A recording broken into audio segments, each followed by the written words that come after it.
Hi everyone, Kathy Beltran with Sacred Dance for Trance. I am super excited, and you guys know that I'm going to be because of the fact that I've been trying to schedule with Mr. Scott Milligan forever. So I definitely wanted to introduce him as a physical medium from the UK. He is just out there, and he's going farther, which is wonderful for all of us. Everybody welcome Scott Milligan. Thank you so much, Kathy, for allowing me to be a part of your mission of sharing thoughts of the spirit in many different capacities. And thank you for your patience. I know, obviously, that you've asked for a little while, and my life has just been a little bit ups and downs emotionally and things like that. So thank you for your patience. And I always believe that things happen for a reason and happen at the right time. Well, I will tell you why they happen at this time. As far as for me, had I interviewed you in the very beginning, my questions would not have been very good. As I'm growing, my questions are getting better because of the members. And so, you know, this is a group endeavor. So this is a beautiful part about it. But first, I want to mention some things about Scott. You can connect with Scott at scottmilligan.net through his website. He also is going to share a little bit about certain things that he's doing. So I want to bring up the whispersofthesoul.co.uk. This is a yearly event, and if you can share a little bit about that for the members. Absolutely. It's over the Easter period in the United Kingdom, and very dear friends of mine who are part of my home circle called Nick and Stephen, who own Banyam, they once a year do this event called Whispers of the Soul, where they bring together myself, Eileen Davies, and other tutors to be under one roof for a special time that we can then share in different layers of communication, going from the healing states to mental mediumship to alter states to trance and physical, and allowing the students the opportunity to sit in that power, to kind of do exercises as well as be part of demonstrations and student demonstrations as well. It's only a short period of time, and in a short period of time, how can we teach a subject which is limitless? But it's about exchanging of power. I'm a great believer that as we sit and talk to one another, something kind of awakens within us.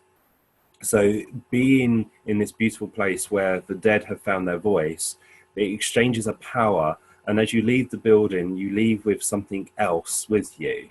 I'm a great believer that we cannot teach mediumship because it's something which is very natural and it's part of your unfoldment.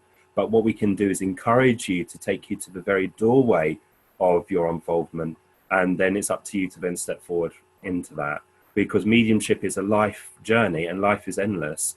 And mediumship to me is like a muscle. You have to work at it. And the more you work at it, the stronger it becomes. But it's allowing the spirit world to have the voice first. Because for me, the spirit world comes first. No, that's very beautiful how you describe that. So I have interviewed Nick. And so if you guys haven't seen Nick's interview, go ahead and check that out. And you do have a lot of events at the Banyan Retreat. So that website is banyanretreat.com.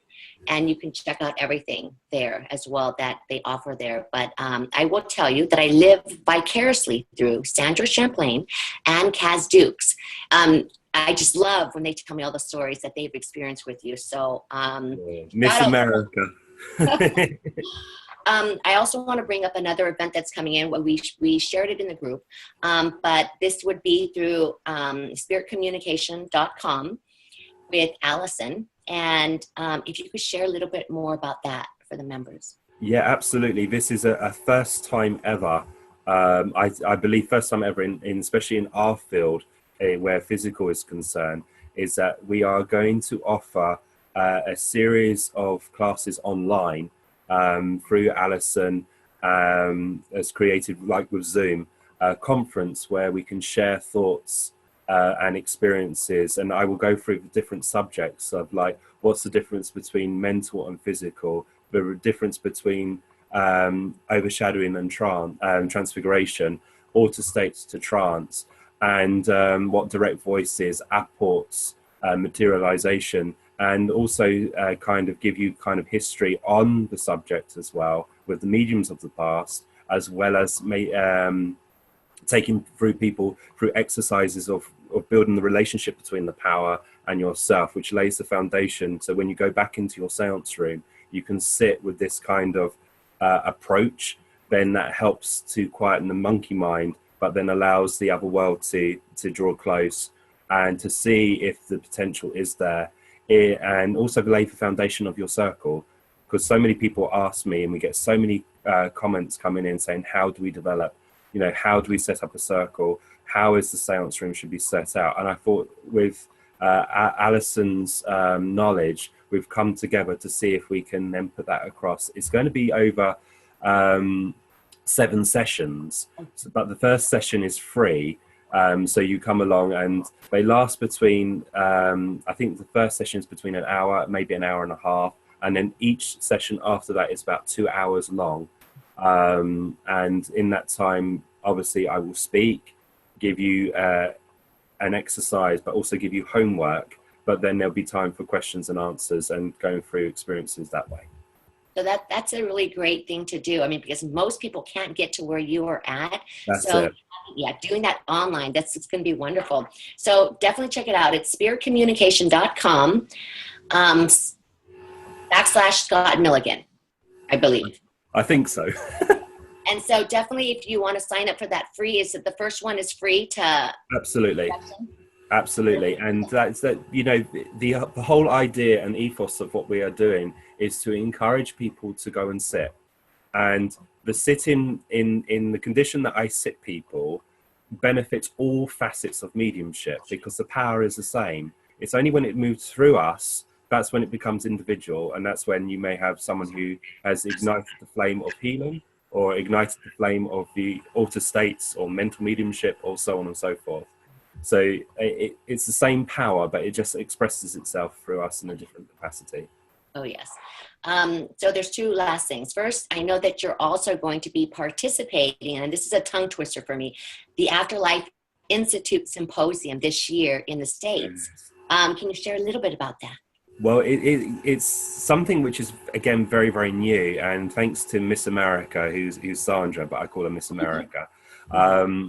Thanks to her, she's enabled us to come to this symposium. We're going to have about 850 attendees.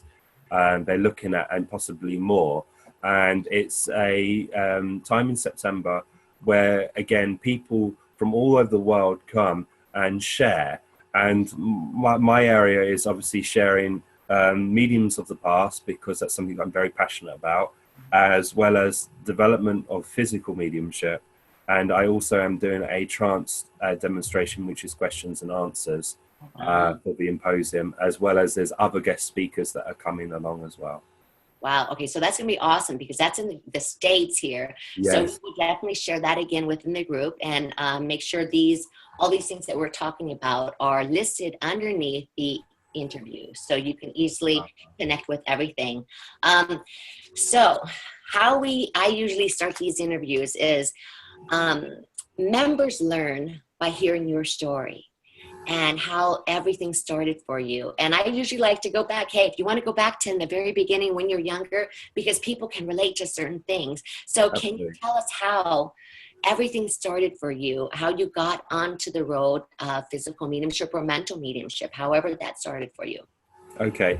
What I want to stress with everyone is that my unfoldment has its own peculiarities, and my peculiarities are unique to me. And like with yourself, Kathy, you'll have your own peculiarities. So try not to be a copy of someone and find it for yourself.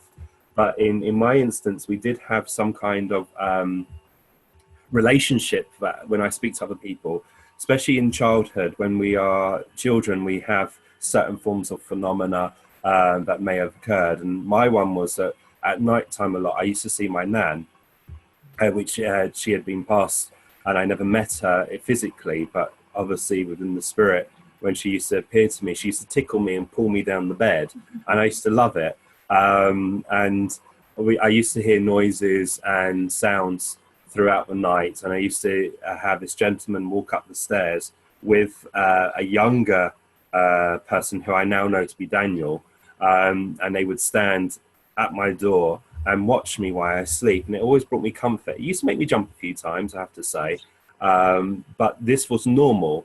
very normal behavior. And the real thing that kind of stuck out when things started to change for me is that when I was at school on board and in assembly, that you hear when they're talking about religion, and it kind of really bored me to hear this form of religion, that you must do this. And I always hate being told what to do. And I was looking at the person that was talking, and I was seeing the auric field around them. But again, I thought it was very natural to see the light around them. And then I would see someone else standing there. And as the person moved, this person would walk behind them.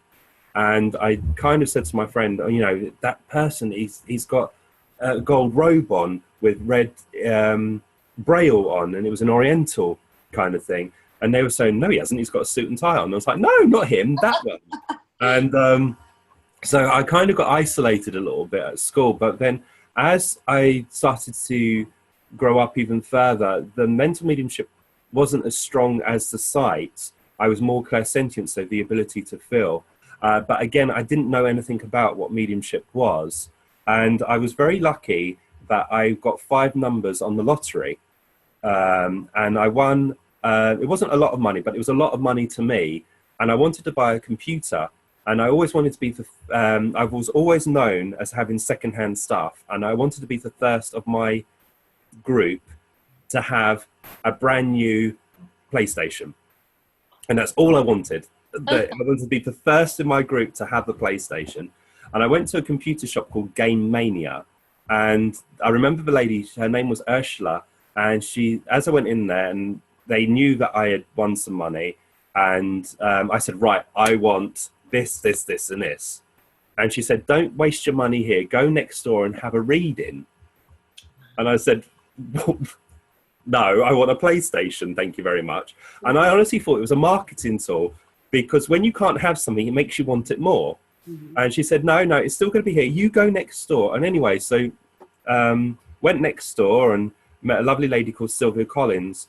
And she sat there, and I thought she would have a tea towel on her hair and the big earrings and the big crystal ball. I was right about the crystal ball, but nothing else. And she was very normal, very natural. And she started to tell me stuff about my life, and only I knew. But again, I thought, well, I'm from a small town. She must have heard. It was a con. She was after my money. So I paid her for £20 and off I went. And as I left, I knew that I needed to listen. I couldn't explain it. I couldn't do anything about it. But I noticed when she was reading, I was seeing this light again around her.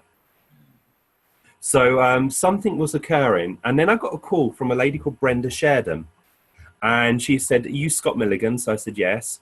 And she said to me that there was a physical seance held, and my details had been given, and I needed to go and see a gentleman called John Austin. And as she said that, I put down the phone, because I thought, crazy, as you do.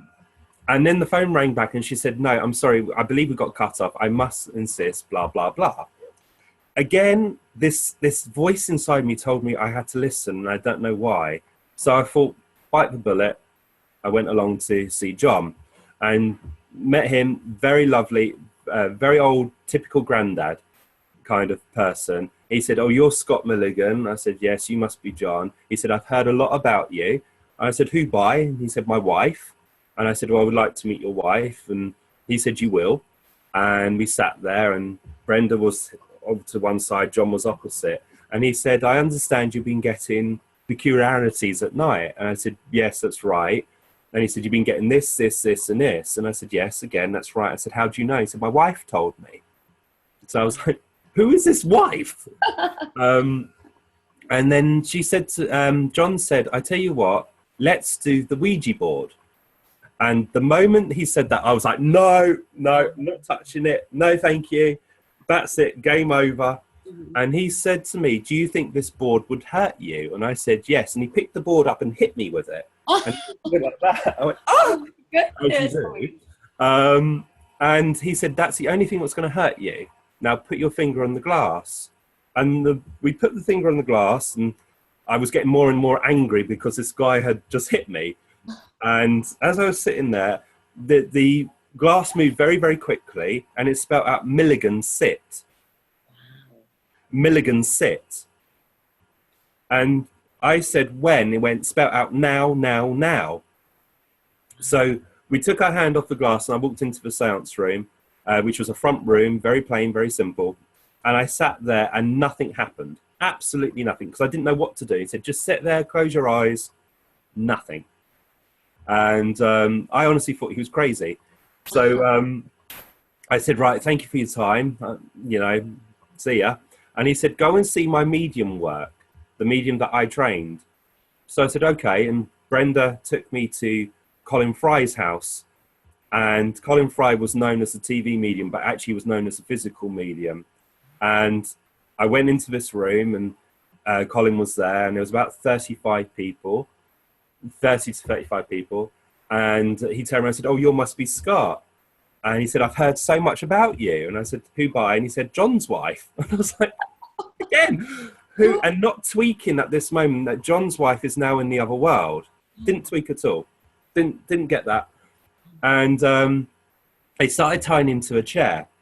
And I started getting nervous. And bear in mind, I was 15. So I'm getting nervous.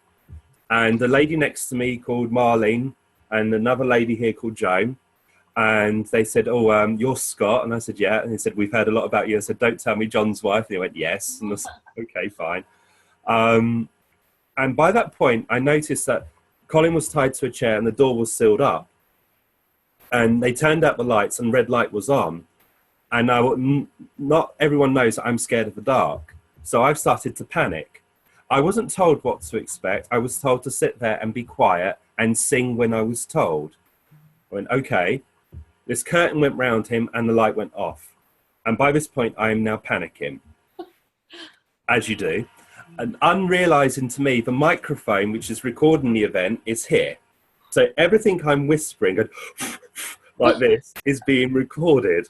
Oh my goodness. And we started with Drunken Sailor. And when we got to Hooray and Up She Rose, this trumpet, this cone, which was in the middle of the room, levitated in the air, which I was a fine specimen of man, screamed, grabbed the people either side of me, and they told me to sit still because I'm now doing this. Mm-hmm.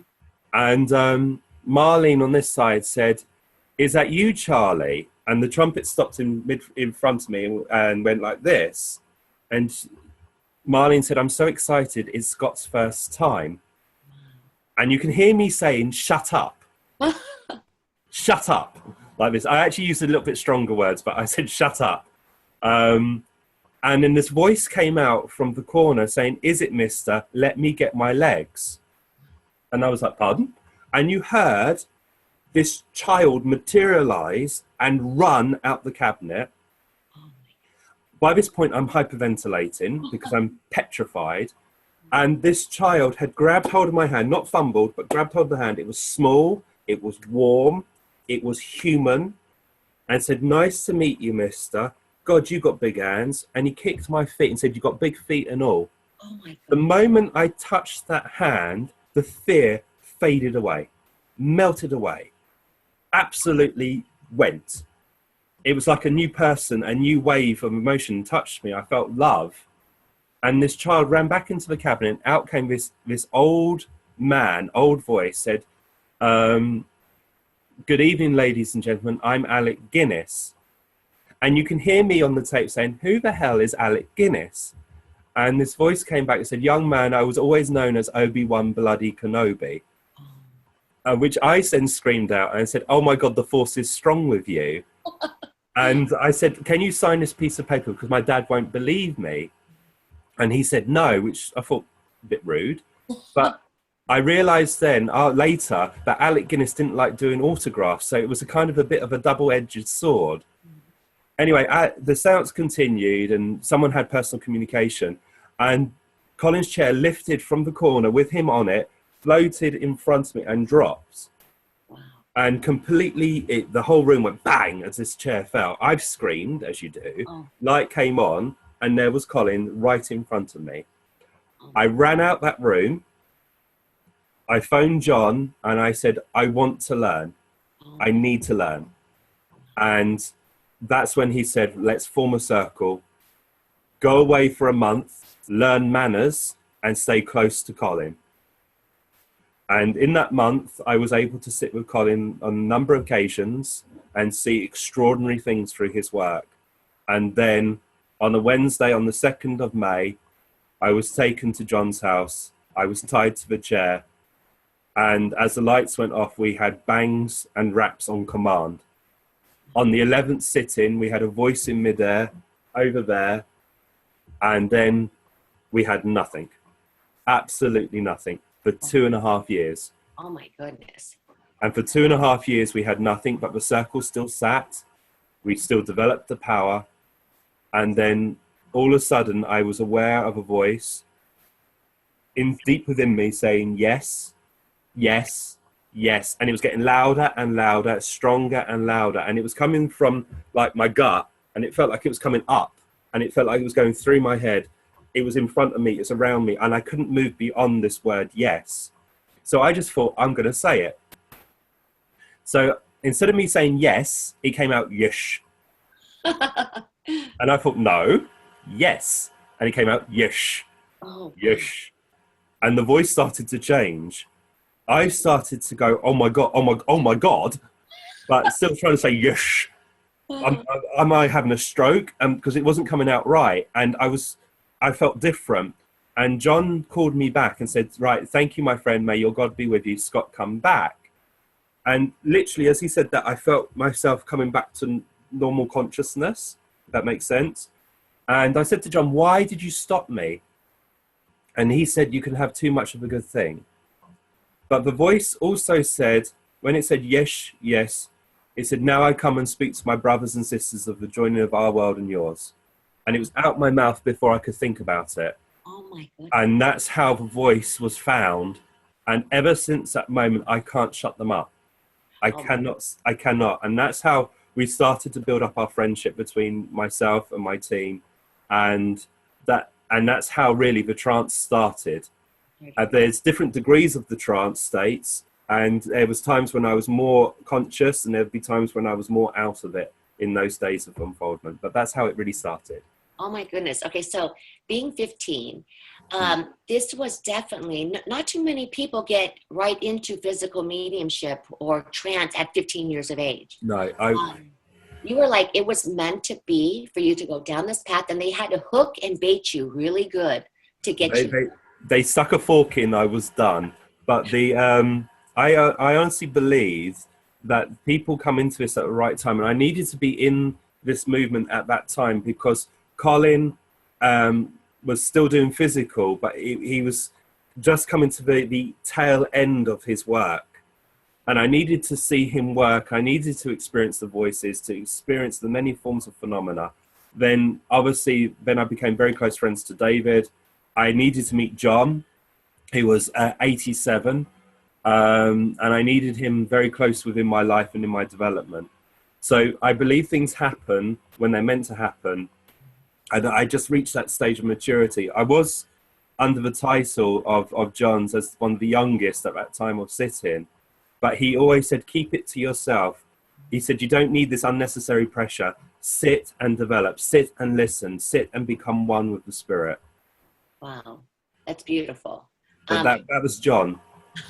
Well, I do have a question from what you were sharing. So you were seeing auras back then. Yes. Are you still seeing auras now?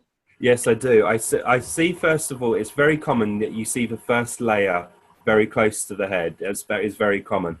And once you start to see it, I believe that more I sense. And as I sense, it then creates the color.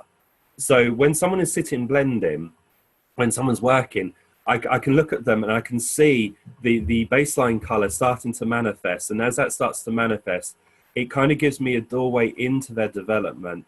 And sometimes when I go into the doorway, that's when I'm aware of the control that's working with them. And sometimes the control will speak to me and say, tell my medium to go deeper, or focus on the breath, or talk about this. And then I try through their inspiration to give them the support. Wow. But with the auric field, a lot of people have misunderstandings with the auric field. They may start to see pink and purples. These are the outer layers. We should go to the primary colors first, and that then shows what the gift can manifest. When we look at people, especially where physical is concerned, we look within the auric field to see if we see the color red. And the red is dominant within the auric field, and depending on where it is will depend on the nature of the ability, what's going to unfold. Because red can also be anxiety, stress, it can be bereavement as well. So we have to be careful when we're doing a spiritual assessment to look at the auric field to see where the red is. So we don't give someone the wrong information, because that can impede a form of their development as well. Yes, you know, there's some interesting research being done right now with auras, cameras, and I do find that interesting because I have studied some of the of the aura and what the meanings of the colors are. And so when people get like a red and are told, oh, you're angry, you have this going on, and it's not that at all. So interesting, so very interesting with that. So you look very, very young. And so you're 15 years old. How long have you been developing as a physical medium? It's 20 years now. 20 years. I'll be 36 this year. Oh my goodness. And the only reason I look young is probably because lighting. And I sit in the dark very often. But it's kind of you. I've probably got some good genes somewhere, probably from my mum and dad. Oh my goodness. Yes, you do. Yes, you do. Okay, so we know physical mediumship was your first really true introduction into this. Question here. As you know, most of my questions come from the members. Yeah. As a physical medium, can you explain the mechanics of physical mediumship as you understand it? And do your guides, you know, now that you're at this level of development, are they coming in, giving you more about what's going on? Yeah, absolutely. We use the word mechanic. We use knowing the techniques and things like that. I like to just say it's a natural unfoldment. And what I knew then has changed because the spirit world's learning as we learn. So it's constantly unfolding. But where physical mediumship is concerned, there is a difference between mental and physical. Mental is a medium that stands there and through their senses represents. With a physical medium, that everyone around that medium can hear it and experience it. Now, what happens is that as my mind starts to blend with the unseen world, it causes my body to create a vibration within the auric field. The spirit world then steps close to the auric field and they bring a power. And once these two powers kind of mix, it causes a stimulation for my body to produce ectoplasm. And ectoplasm is a very natural substance. It's plasma. Everyone has it. A physical medium just seems to have an abundance of that. Sometimes a physical medium can produce it, and if it just comes out and it does nothing, it just sits there, it's known as teleplasm, and it's devoid of life. It's only when it starts to move and it starts to be manipulated by thought, either by the thought of the medium or the thought of the spirit world, that's when it becomes ectoplasm of life. So the spirit world are then able to then temporarily cloak themselves within the substance and become as solid as you and I. Then we have what's known as direct voice, which they will form a voice box. Normally it comes from the gland systems. So my one gets pulled from here and from the back of the neck. I do believe it also gets fed from my nose, because if I wake up and the voice is talking and I'm able to engage with the voice, I can kind of convey that my nose is running.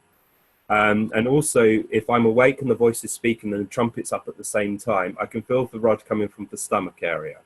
And I only know when it's out is when it touches something, it sends a vibration back to me that I know that it's moving. And sometimes they pull back the curtain so I'm able to see that I have one trumpet or two trumpets in the air, and then the voice is talking, and that can be quite fun. Because if the trumpets are 2 to 3 meters away from me, that way, and 3 meters that way, and the voice is here, and I'm still talking, it's good evidence for people to know the distance away the phenomena is. But with physical mediumship, you do not have to be a medium to be partaking in the demonstration. And that's the beauty of what we do as communicators. Now, when people say, what do? And I say, I do physical mediumship. So they say, you're a physical medium. I like to say I'm a seeker of the truth, because I'm constantly seeking, because there are other areas of my mediumship which are manifesting, and it's about encompassing the whole. And this is what I find which is beautiful for what we do, because as we sit for the physical, my mental mediumship is developing. My mental mediumship then strengthens the trance and physical, so it's vice versa. So it all kind of works in one with one another. And that's what the spirit world have taught me recently, that as we sit, even though we may not appear seeing results, we don't know what's happening behind the scenes. My home circle is completely different to my public demonstrations. It's chalk and cheese. My public demonstrations is that I'm showing you what we can do and what they can do. In our home circle, we build upon what is there. So in our home circle, the group of people sit and sing and they forget about me. And for a good hour that they're singing to create the vibration that I need to kind of refill that reservoir of power. So when I work publicly, the other world can draw upon that reservoir, and I'm able to sustain the link for between anything from an hour to 2.5 hours. Wow. So really it's like a mediumship battery then. So absolutely. And what the great thing about sitting in circle is that even though you're focusing on the physical medium to develop, each circle member is developing at the same time, because they are giving themselves. So psychically they're getting pulled on, so that the other world are then having to change their body, their power, so that the sitters will inwardly develop as the medium develops. That's actually beautiful, because then people that are sitting there supporting, they're actually getting benefit as well for their... Absolutely. Don't ever try and be the medium, try and be the sitter. Because the sitter gets to support and be a part of it, but also get to see the results of it, gets to see the phenomena, the unfoldment, as the physical medium just falls asleep and drifts away. So I knew with Colin, all his circle members were highly clairvoyant and clairaudient, but it developed as sitting in the dark, sitting and just being aware of the presence and atmosphere. To develop a physical medium, I was always told by Tom Harrison, whose son, his mother was Minnie Harrison, who was an incredible physical medium, and John Austin, who was a direct voice medium, but gave it up to develop Colin and myself. They said, sit at the same time, same place, same people, and harmony. Harmony is key. For us to invite our friends close to us, we must have harmony. Because you know yourself, if you go into a room and there's been an argument, you don't want to be there. If you go into the room and you've got someone who's very egotistical, is like the ego's always hungry but never full, you don't want to be around them. So you have to leave all your troubles at the door. So you create a sacred space, a home circle that the other world can then work with. Yeah, you know what? A circle is the hardest thing to have a harmony with. It is so hard. I've heard that from so many people. That's like the downfall. If you don't have that, you're not going anywhere. That's it. I wanted to ask you, when you first started producing in your seances and your circle, the ectoplasm, how did that make you feel the first time that happened to you? And did you ever have an experience where you got hurt by it? Oh, massively. Right. If I explain, and if I could just go back to one last comment about the circle, people saying having a physical medium is rare, and it is, but to have people who are educated enough to develop that medium is even more rarer. People who want to sit solely for the good of the spirit and not wanting the trumpet to lift or anything like that. But I was very fortunate in my circle. I had a loving circle, an experienced circle, an extremely experienced and powerful circle leader who was a medium in himself, so he knew how our unfoldment was going. And one time I was sitting there and again blending with the other world, becoming aware of the influence drawing close, and I was aware of like a cold hot water bottle and a cramping sensation on my stomach. And as this coldness got more intense, something started to lay on my lap, and it was warm, and it slid to one side, and as it slid, it was pulling, and I was feeling, even though I was kind of in an altered state, I was still quite conscious of what my environment was, but still in the arms of the spirit. So I was in between that state, and I was aware of this thing breathing and moving down my leg, and you heard like a splat noise on the floor, and you heard like a dragging as it was going for the trumpet. And as it got to the trumpet and it pulled, I felt it pull on my stomach. So I was like, oh! And that's when I was becoming more aware something was really starting to take place. I was aware, because let's be honest, and we're all adults here, when ectoplasm exudes, it can exude from the orifices. So it comes from the ears, tear ducts, nose, mouth, the gland system around the neck. It can come from your nipple, your solar plexus, your belly button, but also from your toilet area. Oh my goodness. Through the palms of your skin. And when it came out of the toilet area, which is not a pleasant thing to speak about, but when it came out, it felt like you were sitting on slugs. You felt it moving, but the more you were paying attention to it, the more you were being pulled away from the arms of the spirit world. So you had to kind of get used to this feeling, just go, oh yeah, they're working, and try and stay with the spirit world. And that's the hardest point about doing the alter states, is building the power and the relationship and being held without this getting involved. Wow. Oh my goodness. That sounds amazing.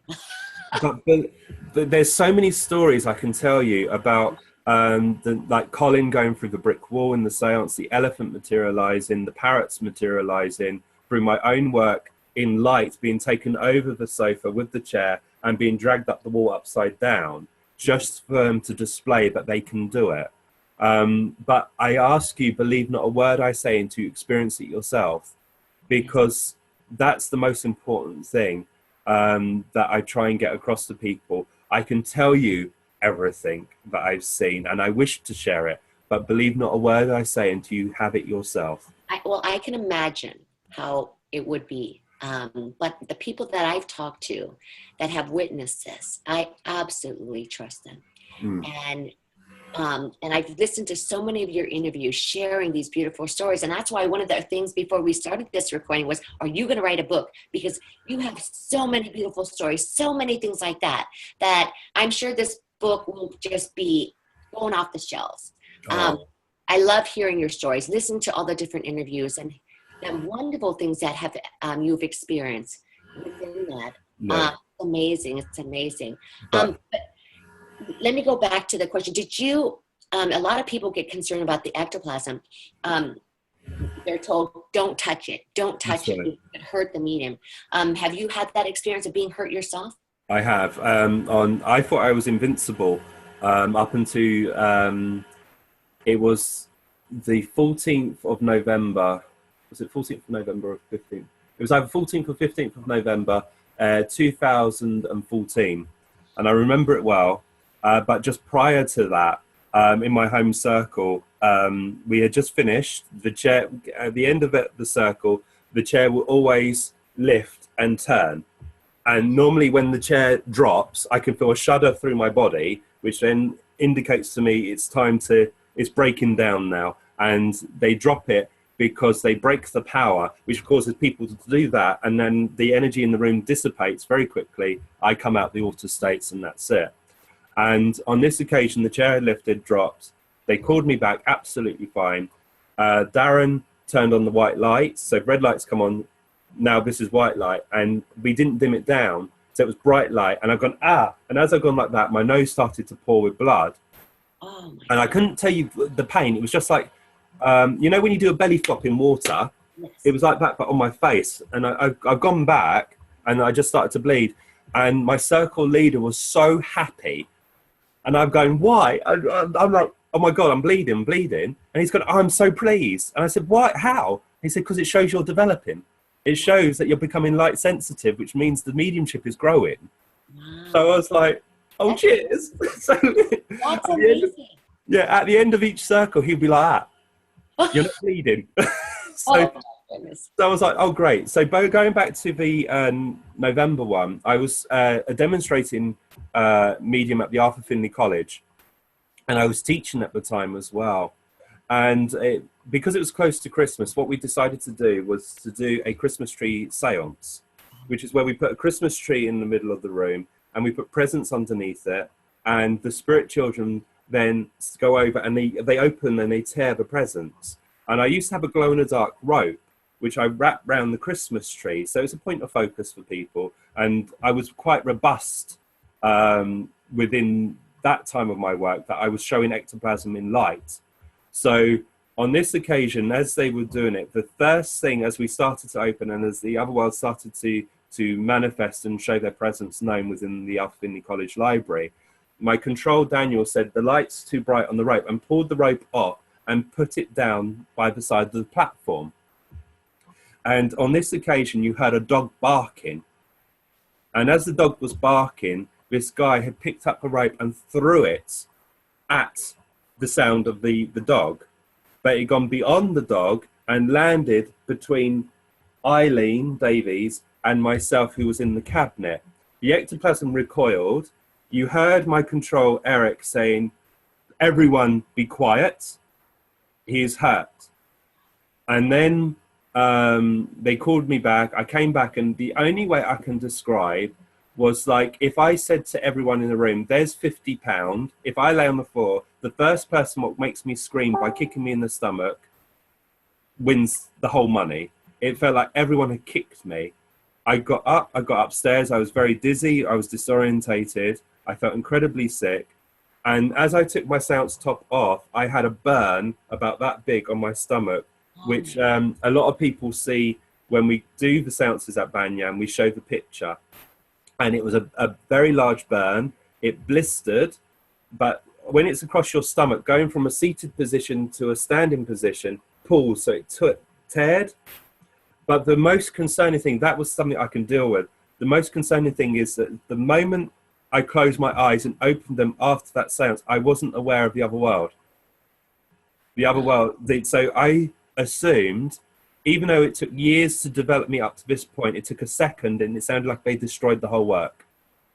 So I did the seance. I was pretty much in bed for most of the next day, but I had a class to teach, so I got up to teach. Felt very tender. I had to do another seance. I did another seance. It wasn't as strong, and I needed to go back into my home circle. So I got back into the home circle. The controls have said they found the area of weakness, and they are now dealing with that area of weakness, so it wouldn't happen again. Wow. Oh my But God. I saw with Colin, I saw a time where he almost died in the seance. I saw it twice. One was the trumpet moved, and you would sit there and you wouldn't hold hands at that point, and the trumpet would come down and tap you on the back of the hand. On this occasion, the trumpet tapped the hand, and someone thought they should take the trumpet. So they grabbed the trumpet and pulled it, and you heard Colin whimper. And then you heard the voice of Magnus, who was his principal control, said, "Close immediately, take everyone out the room, but these people remain." And I was one what was to remain, along with David Thompson and a couple of others. So we got everyone out the room, sealed the room back up, and Dr. Offington, who was one of the controls that worked with Colin, materialized. And we said, "What's wrong?" And they said, "He's on borderline of having a stroke. We need to operate and intervene now." So we sang. So we're singing and singing and singing to create the power. And then you heard the bang. And it was like, "Colin, come back, Colin, come back." And when Colin came back, when we were able to put the lights on, all from both eyes was just water, blood just kept on coming down. And he didn't have a burn, but he felt very unwell. So we took him from the seance room up round to David Thompson's house, and we sat with him for about an hour, giving him a coffee and giving him food and making sure he was okay. On another occasion that I sat with Colin, it was a Christmas tree seance. Funny enough, we seem to die a lot. Physical mediums seem to die around Christmas time. So even though the Christmas tree seances are amazing, but it's at the most risk for the medium. And what happened on this occasion, we are allowed to take alcohol into the seance room and give it to the spirit people. And in those days, I took in a bottle of Stone's ginger wine, and that was for Magnus. For Charlie Carter, I brought him in the sheriff's outfit, and Dolly, the drag queen, I brought in the tiara, so they can keep it within their consciousness. And Charlie materialized, and he was going for his drink on the floor. And as he got down and underneath the tree, he said, "I've never seen this before." And he picked it up and he tore the paper. And as he tore it, he pressed it. And it was a toy mobile phone. Mm-hmm. And it lit up. and I saw this child's face dissolve like a balloon. It kind of caved in. He screamed, and you heard Colin whimper. And the voice came out and said, "Close immediately, he's hurt." And the phone had dropped to the floor, and a lady called Pat had tried to grab the phone and hide the light. So she's trying to hide it up her top, obviously pressing more buttons, which is causing more light. And Charlie's scream turned to whimper, and Colin's whimper turned to a scream. And when the lights came on, the cabinet curtains were wrapped round him. John had run to the door to get the ice and the cling film, because we were always told to treat the burns like a normal burn. So he got to the door ready to get that. We were going to phone the doctors because we didn't know, because it was a lot of light, so we knew there was going to be damage. And the curtains were wrapped around him. And as we pulled the curtains away from him, he's saying, "Don't touch me." And he was wearing a cardigan very similar to this, but cream. And we were able to release him from the binds. And as he took off the cardigan, the skin came off with it. And he had a burn about that much on his stomach, and it had blistered. But the burn, instead of it coming outwards, it burned inwards. So it was like a concave in. And his partner, Chris, at the time came down and was shouting at all of us, saying that we pretty much killed his partner. And we were prepared to lose him that night, but thankfully he didn't. And we asked Dolly at another seance and said, how bad is the burn? And the voice said, if we wanted to get him back to how he was prior to the incident, we would have to sit for 2 years, and he wasn't allowed to do any public demonstrations. And when you are working as a physical medium and as a medium, this is your bread and butter. So you have to work. And so his physical started to weaken, but that's when he signed the contract for IBM for the TV work. Wow. And that's when the TV work took over. You know, so, I guess with the seances, you do have to have strict rules in place, because that is really scary, you know. Wow. This is throughout history. You know, throughout history, mediums of the past were burnt. Leslie Flint was burnt. Alec Harris was hurt. Helen Duncan was hurt. Jack Webber was hurt. Estelle Roberts was hurt. Gordon was burnt on several occasions. So it is a reaction to this power. But anything can hurt you. Anything in this world can hurt you. This computer can hurt you. The glass can hurt you. As long as you use it with integrity and understanding and respect it. And this is why I always say, when you're going into a seance room, I say, you never walk into a synagogue eating a bacon sandwich. So please don't come into the seance room and say, I want this, I want that. We sit the seance room in a certain way because we know this is going to be the best results, but also the safety and the integrity of not only the mediumship, but of my life as well. And so when we sit with other people, we ask you, just for an hour to 2 hours, let's put to one side and just sit in this environment, and it will take you from believing to knowing. Now, I've spoke about the bad side about physical, but I can speak, that's only a small part to the great things of what we have seen with loved ones walking out, children going out and embracing their parents, hearing the voices of the so-called dead coming back. That is incredible. It sounds amazing. And that would be, just amazing to hear that, you know.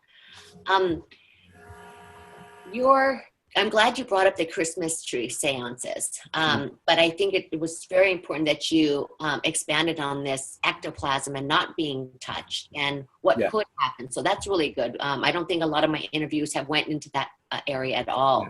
We always say, let the spirit world touch you, don't touch back unless invited.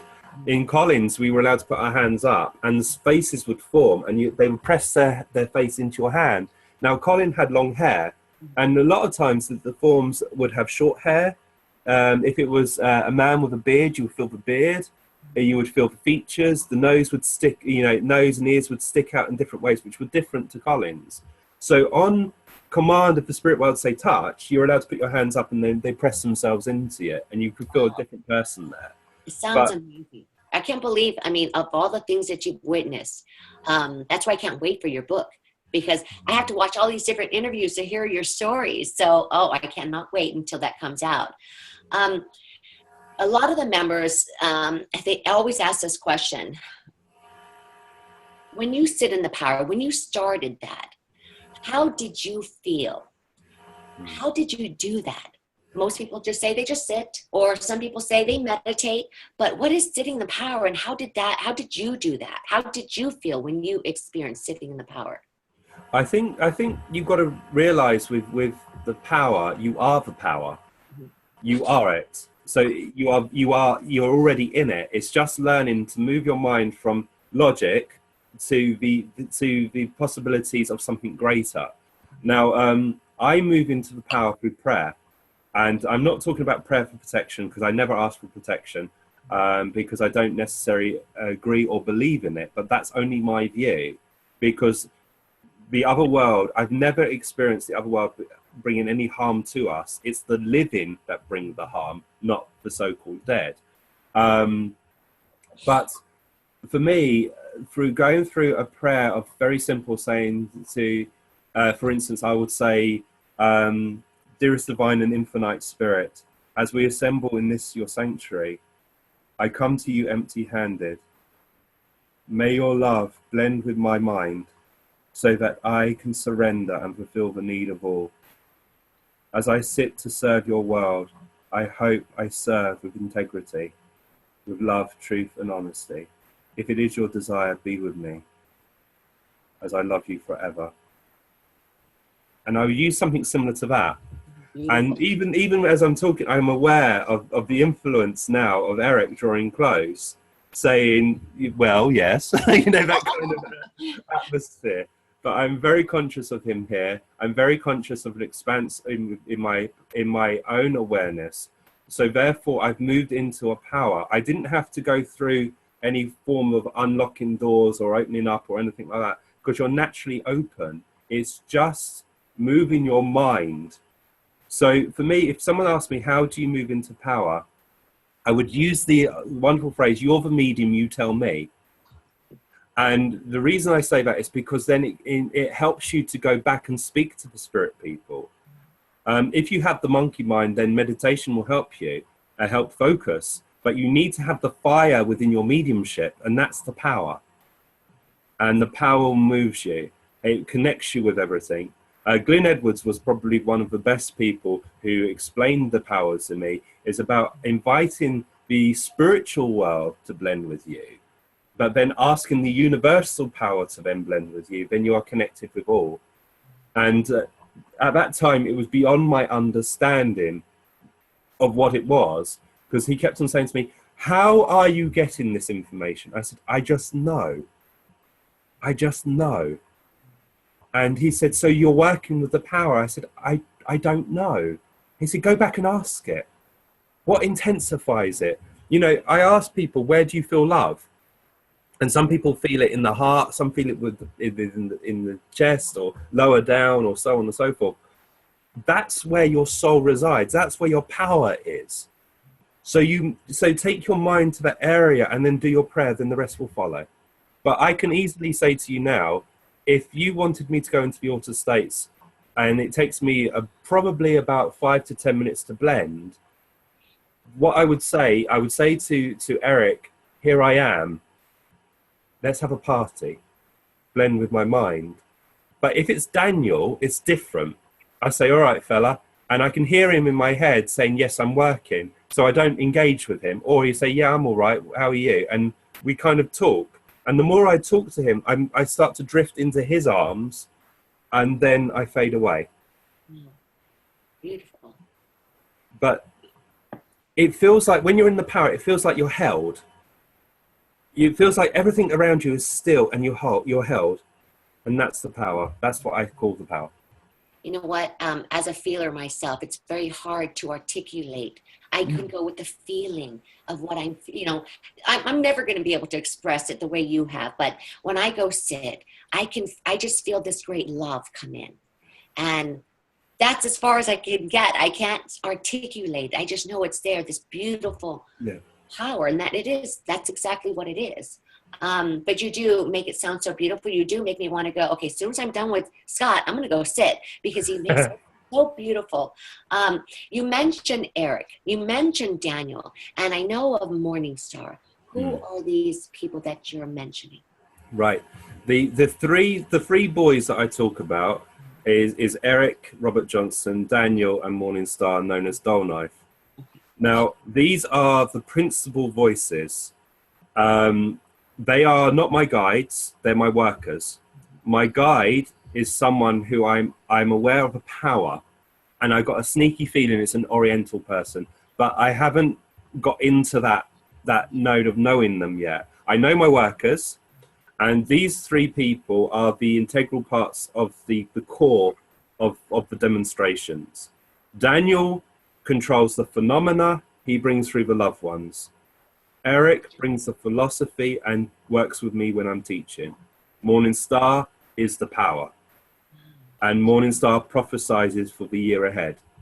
So he comes through at Peace Festival and gives us wisdom for the year ahead. The outer rings are Elizabeth, Francis, Dina, Lao Sipong. We got this girl, I think she's given the name, but I haven't been told the name, but we call her Princess. Well, Daniel calls her Scruffy and Scruffbag, but the sisters call her Princess. They're like brothers and sisters, and they kind of fight, especially if they got the trumpets. If there's two trumpets, I'll say, Daniel, which one's you? And he would do this. And I say, right, Princess, which one's you? That one. And she'll be higher. And I say, Daniel, she's higher than you. And then the trumpet will knock into it. And they kind of fight. And I'm like, stop and behave. And it's like I'm parent. And normally the trumpets will turn and then fly into the cabinet, hit me, and then fly back out. Oh my goodness. But they're fun. They're fun. They're really, really lovely. So we have this outer rings, but then there are many other layers beyond that. When we speak to the spirit world, we get told that our seance room is like an amphitheater.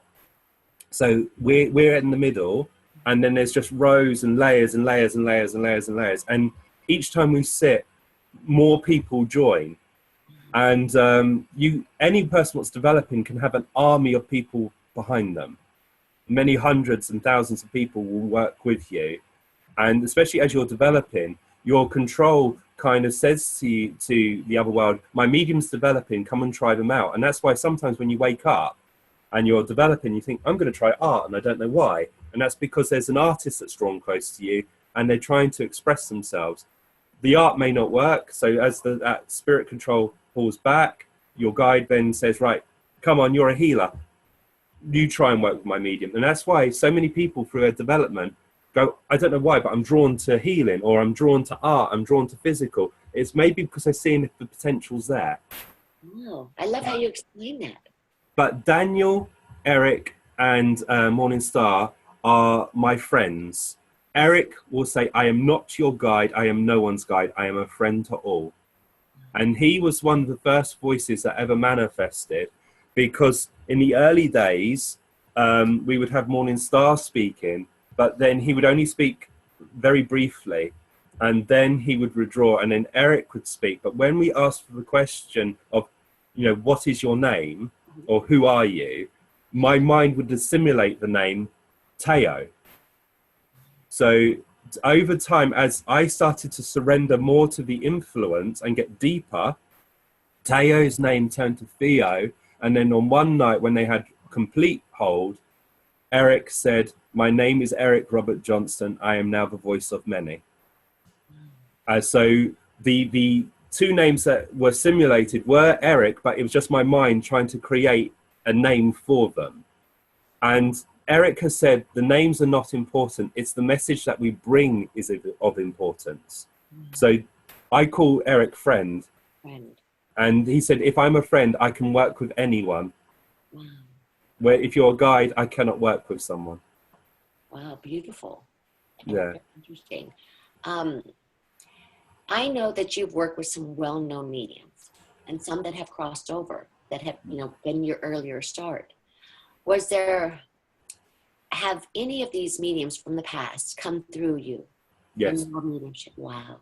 That must be amazing to have that feeling, to know that those people that have, that people know, that are the pioneers, have come through you. That must be an amazing feeling to be. It's very humble, and that's why I'm very passionate about remembering our past. You must remember, as spiritualists, we must remember our past and honor our past, because these mediums stood in times when it's not so acceptable. Now, thank God, and thank their hard work, we are able to stand and be recognized in government as a religion, as an organization. But the mediums of the past, who we have had tested, I was very fortunate enough to know Maggie Han, who's Helen Duncan's granddaughter. And in the Arthur Findlay College, we were getting this, in the early stages of the voice box, this very broad, stern woman speaking, but were kind of not going for the SNU, but wasn't speaking too happy about the SNU. And the voice then manifested and said it was wee Helen. Wow. And over probing and carrying on, it revealed to be Helen Duncan. And Maggie came to our home circle and sat, and Helen spoke to her and gave her sufficient happiness for her to say, "This is my gran." My circle leader knew Leslie Flint extremely well. And this is the funny bit. Where I live 5 minutes from Colin. Mm-hmm. 2 doors up from Colin was David Thompson, another physical medium. 20 minutes south of Colin was John Austin, who was circle leader but a direct voice medium. 4 streets across from John was Leslie Flint. Oh my goodness. 20 minutes north of Leslie, there was Joan Avison, another direct voice medium. So we all kind of had this support network. So John knew Leslie, and Leslie selfishly passed to the higher side of life in 1994, before I came into the movement. So I wasn't lucky enough to meet him. But there was a voice that kept on coming through, going, "Hello, Lovey, hello, Lovey." And my circle leader kind of responded back. And my circle leader said, "If this is you, what was your nickname?" And straight away, the voice changed, and it was a gentleman called Bram. He was Leslie's partner. And he said, don't think for 1 minute I'm going to let Daddy have all the fun. And Daddy was the nickname for Leslie. Wow.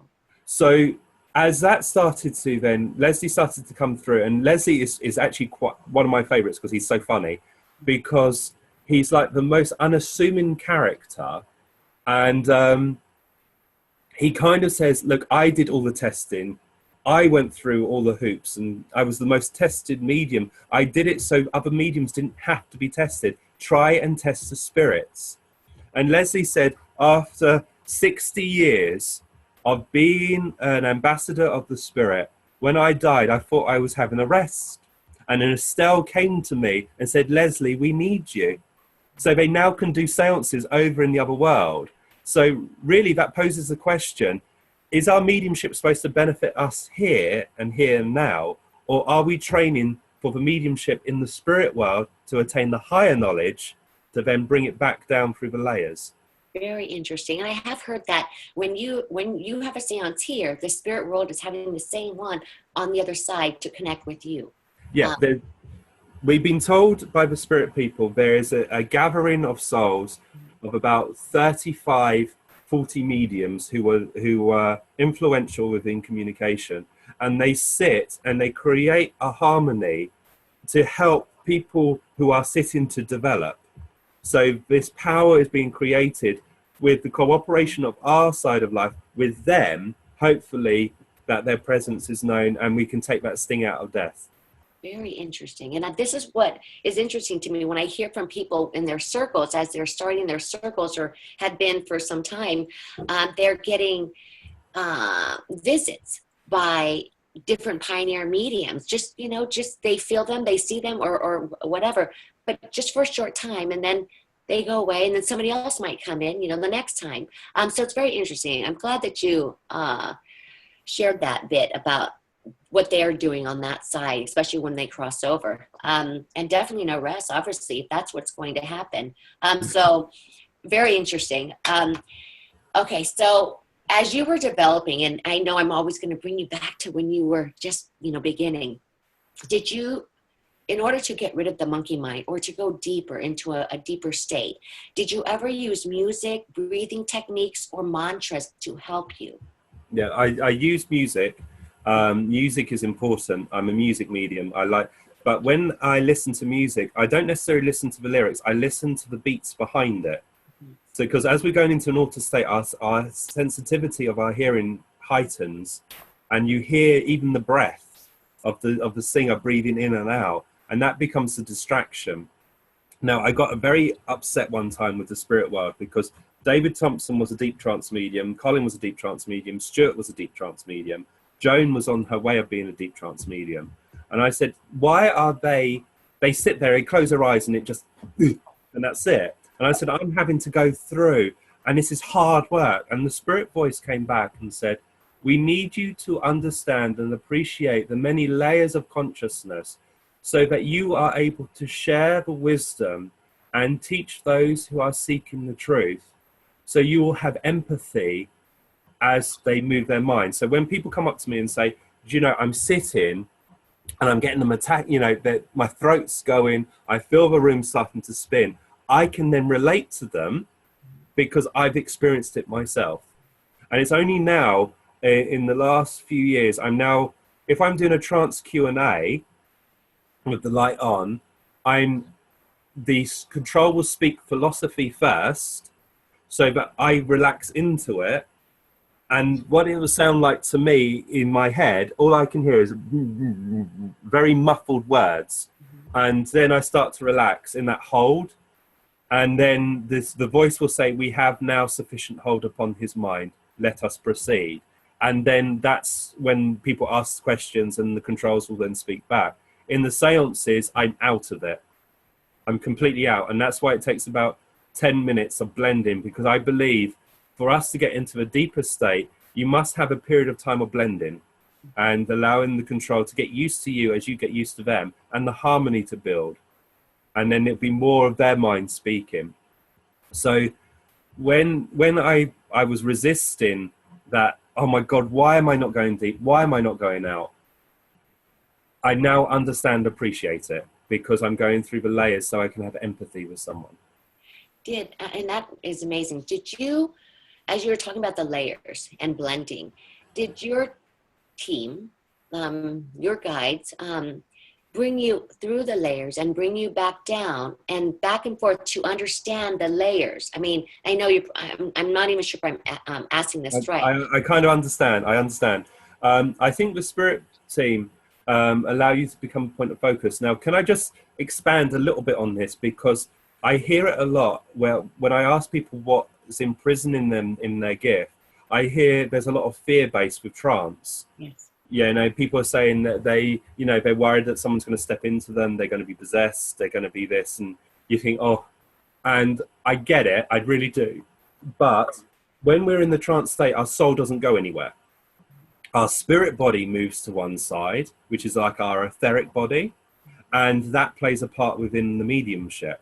So when you're sitting, you may get the sensation that you're leaning or you're lifting or you're being pulled down or so on. And that's because the spirit body is moving to one side.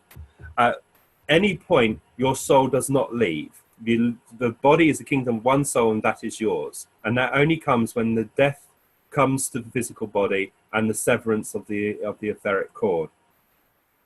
The spirit people have explained to me, and I explain it to you in the best way I can, trance is like falling asleep. The more your mind is busy, the less you're going to sleep. The clearer your mind, more relaxed you are, you will then drift off into that beautiful sleep. But you will also wake up from it naturally. Naturally. And so you move in and move out with the breath. So when people talk about fear, in all the years of studying and all the many seances that I attended, not once did I feel fearful, besides the first time, and when Colin got hurt. But he got hurt from this world, not by them. So going through the layers, one experience that I had, which was incredibly fascinating, right, so I'm tied to a chair, curtains drawn, this is in home circle, curtains drawn across, and I closed my eyes, and straight away I opened them, and the light was still on. And I looked across, and I was able to see all my circle members, and I thought that was strange because the curtain was drawn. but they weren't looking at me. They were looking either directly through me or below me. And I just happened to turn. And as I turned, I saw myself sitting in the chair. Wow. And I was like, what? And then as I recognized that, I then had a flash of me over there, looking at me in the chair. Yeah. So now there's 3 of me. 3 of you. But I'm now moved, my conscious mind is moved over there. So I'm not seeing, you know, once I realized there was 3 of me, it was a flash and I was over there looking at me. And that whole process felt like it lasted 30 seconds. Mm-hmm. And then all of a sudden I got myself a bit panicky going, oh my God, this is happening. I'd come back and an hour had passed. Wow. It completely passed. And while I was in that state, the voices were talking. Interesting. Unaware of it, completely unaware of it. But over the weeks that followed, I started to become aware of what was being said. Because everything what's said through the mind leaves a footprint. And sometimes a music will spark the memory, or a conversation will spark the thoughts that were there at that time. Mm-hmm. So, yeah, it's interesting. You see colours not of this world. You know, when you're in the altered states, you can see colours not of this world. You hear sounds that you can't ever explain. And that's the kind of the reward that you work towards. So when you're sitting there, you're thinking, is it happening? Is it that? Surrender, and they'll show you so much more. That is beautiful. I mean, I'm just thinking about you seeing yourself in all these different areas. Yeah. That's amazing. But I'm glad you also brought up the fear. Fear to me was very, very important, especially in these interviews. I've had so many people that are mediums that they don't want to go into the trance area or the physical mediumship because they have that fear. So these interviews, I think, help educate and give them an understanding with this. And I think when you asked me about breathing techniques and doing things to help, I believe in the natural unfoldment. So when I hear that mediums are taking drugs or doing things to induce the trance state, that's not a natural process. The trance is a very natural and beautiful process. It's like if you looked at a flower which is closed within the bud, if you try to pull the petals to see what the bud reveals, it will just simply wither and die. The spirit world must induce the trance state through the cooperation of the mind of the medium in preparation, but it should be natural. Wow. Yeah, no, I agree. I absolutely agree. I don't think I agree with anybody taking drugs to do this at all. Apports. Yeah. I know they come through you. I know that you have these pictures of everything on your website. So definitely check out his website. What has been the most memorable or meaningful apport that has come through for you? Well, we have had probably in total 100 plus apports, and in one stage of my development, we were getting them so frequently, and they would range between 1 to 7 apports in one time, but they were of significant size. I had 2 leather-bound chairs apported at Kingswell's house in the center of a room in front of about 26 people, and they were stacked on top of each other. So that was about just shy of 6 foot by just shy of a meter wide, and they appeared and they were dropped in the middle of the room. We used to have flowers, coins. If coins came and were given to you, the coin date on there should have relevance to that individual. We would have jewelry, and I had a lovely apport, and it was a butterfly brooch about that big, solid silver in a Figaro style, and it was given to Eileen Davies to look after for a period of time, and the communicator that came through was known as Heather, and Heather was the wife of our honorary president of the union, which was Eric Hatton. And Eric's wife loved butterflies, and at this point we hadn't met Eric, so this was done in Scotland. We then, after the seance, we were invited to Starbridge, where Eric Hatton was the president of the church. So we travelled with this apport to show Eric. when we knocked on the door and we said hello and we did our pleasantries, we showed him the apport, and he said, my wife used to have one of those. And he said, I can't say for sure, but I'm sure that's my wife's. Oh my goodness. So every apport has meanings. There was a lovely guy, Max, from America, funny enough. He came over, and it was one of the weeks I was working at the college, and Jose Medrado, the spirit portrait artist, was there. And he was painting under the influence, and Max was trying to get his painting because they auctioned them off afterwards, and he couldn't. And I kind of felt guilty because he was such a genuinely nice guy. And as I was sitting there, and we finished demonstrating, and as during the demonstration, something was dropped and given to him, and it was a perfume bottle, an Oriental perfume bottle. I don't have a picture. A lot of these I don't have pictures for anymore, but it was Oriental. It's about that big, and it was given to him by the spirit world. Another apport which was significant, but not the best one, was again demonstrating at the Arthur College. Kitty Wood, who is a wonderful tutor. She's from Holland. And just before I went to demonstrate, she said, I've never seen an apport come in red light. And before any of my demonstrations, and people will testify for this, I make sure the room is searched, I am searched, the sitters are searched, to ensure that we haven't forgotten anything.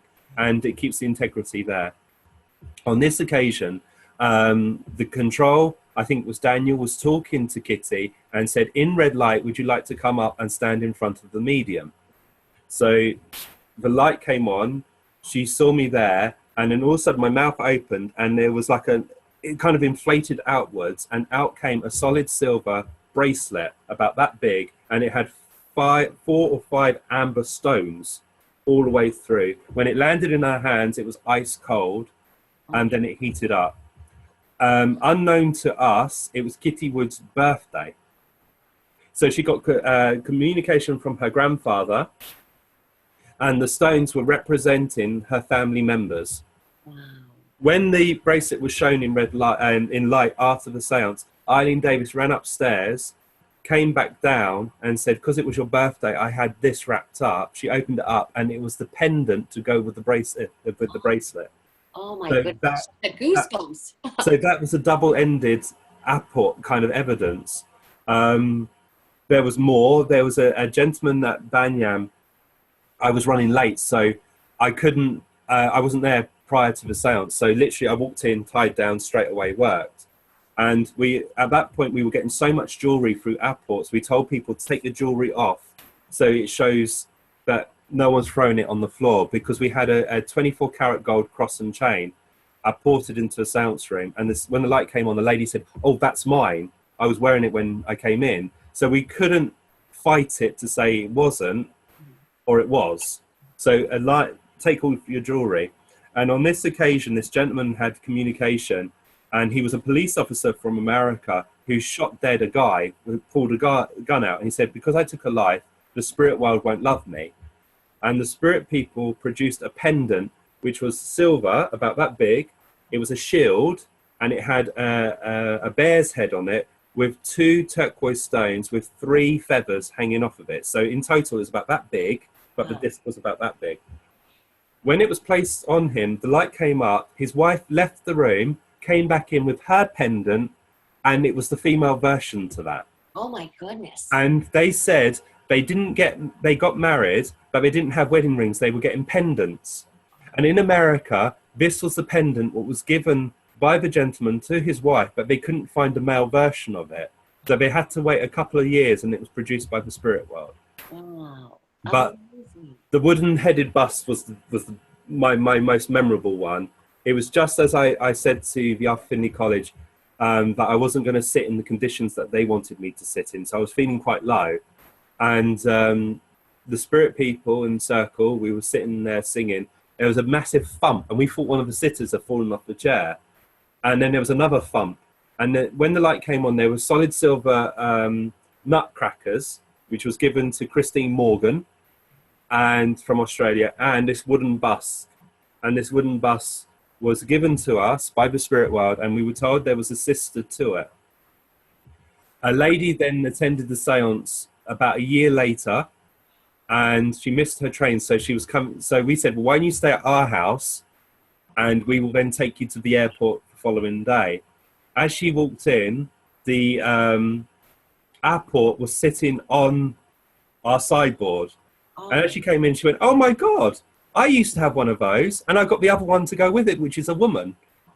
So I was like, so Daniel either stole it from somewhere. Oh So my goodness.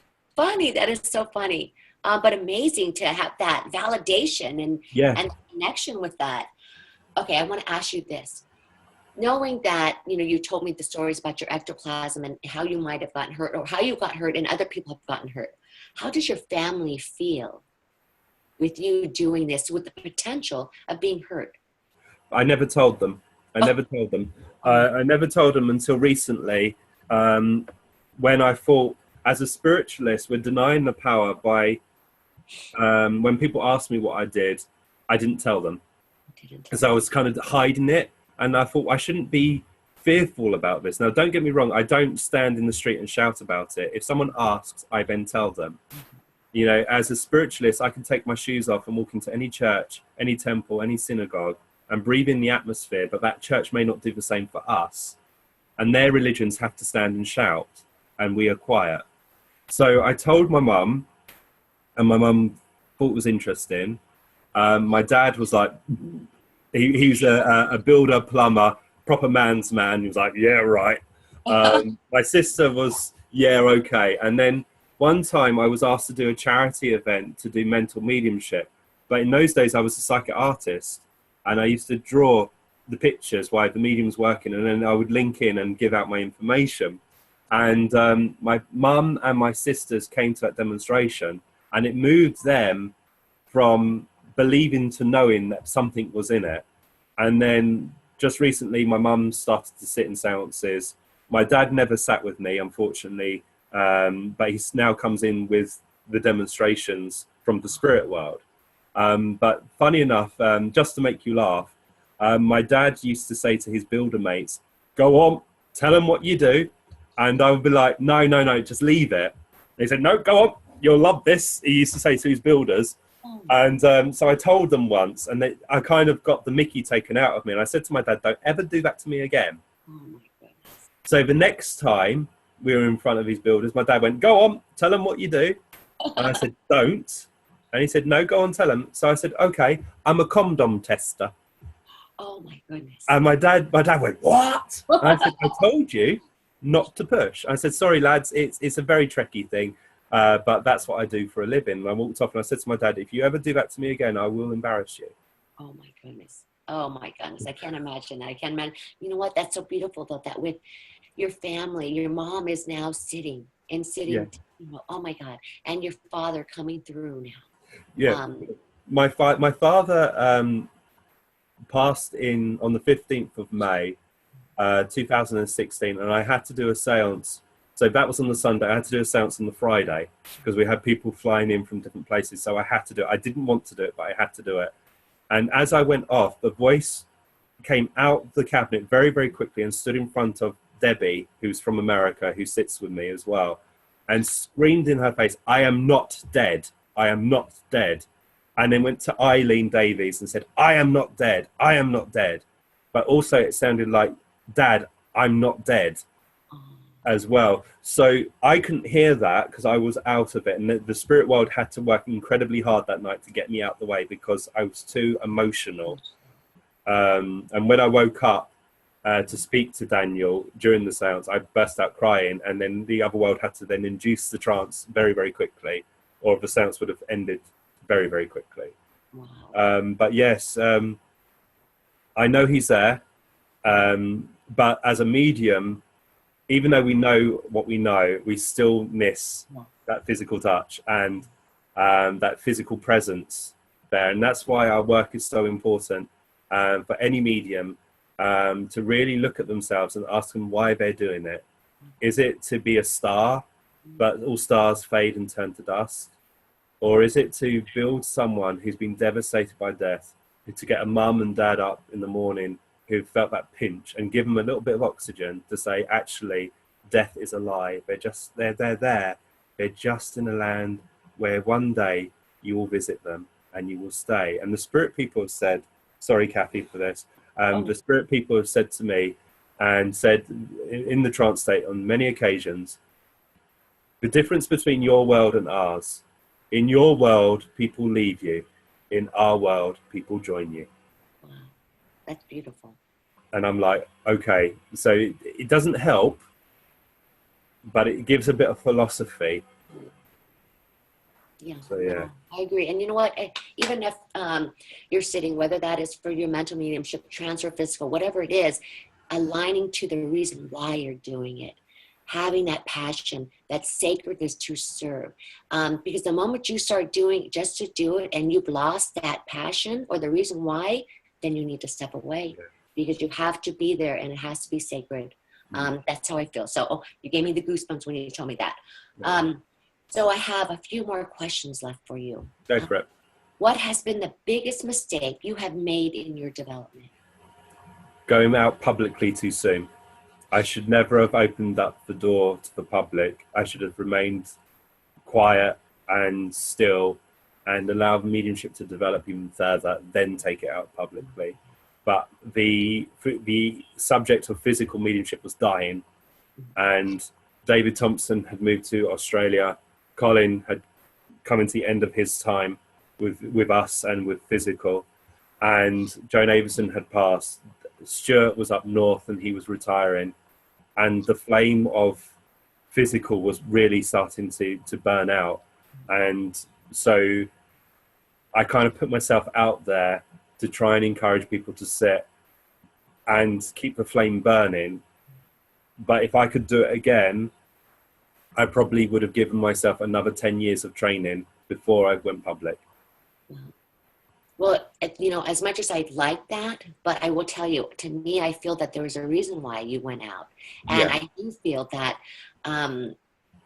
like, the reason I do the interviews is to get that understanding, that education out there for people to know that this is another beautiful way to serve. And so with you feeling that it was, you know, the light was extinguishing, you were meant to do that no matter what. And from that, you've learned, you've grown, you know, so, but yeah, a lot of people say that. And even within our group, a lot of people question, should I post this picture of my circle? And we do encourage it, but we also know that we're in a group and we're there to support each other.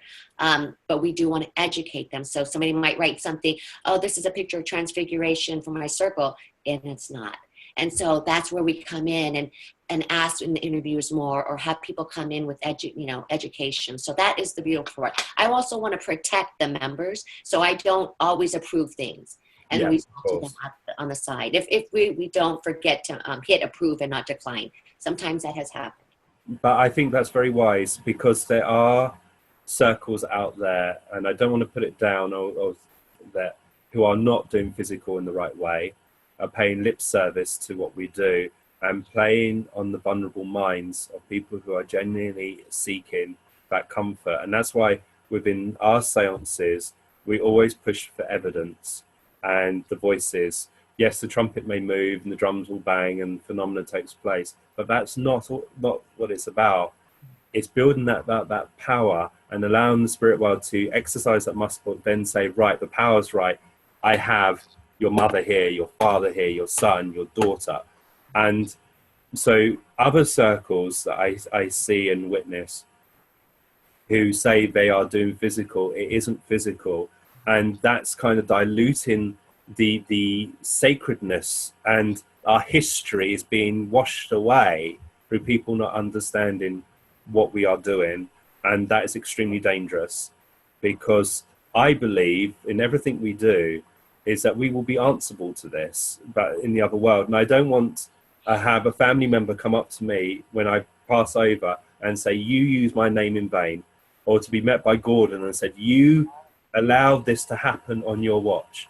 That I would be mortified. And Eric said to me, and I used a little bit of a phrase earlier, he came to me and he said, do you think you're special? And I said, I don't think I am.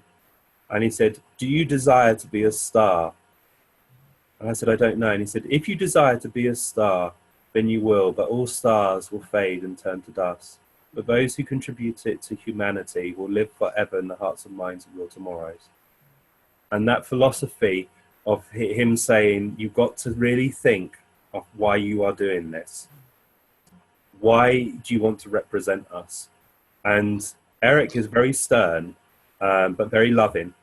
But he's stern because he says, if you become big-headed, my boy, I'll certainly slap you down. But he also charges people in my circle, like Nick and Stephen, that if I start to use it in vain or start to become big-headed or started to be arcanistic, they would put me back in my place, because I cannot work without my circle. They give me the power. So if my circle stops sitting, my mediumship level's off. So really, I can't do what I can do without the love and support of the people that sit for me on the Wednesday. I believe it. I mean, absolutely believe it. What has been the most difficult thing to overcome in your development in the beginning, if you can remember? Patience. Patience. I bet. Belief, because you can believe in the spirit world or you can know. And there's two different things.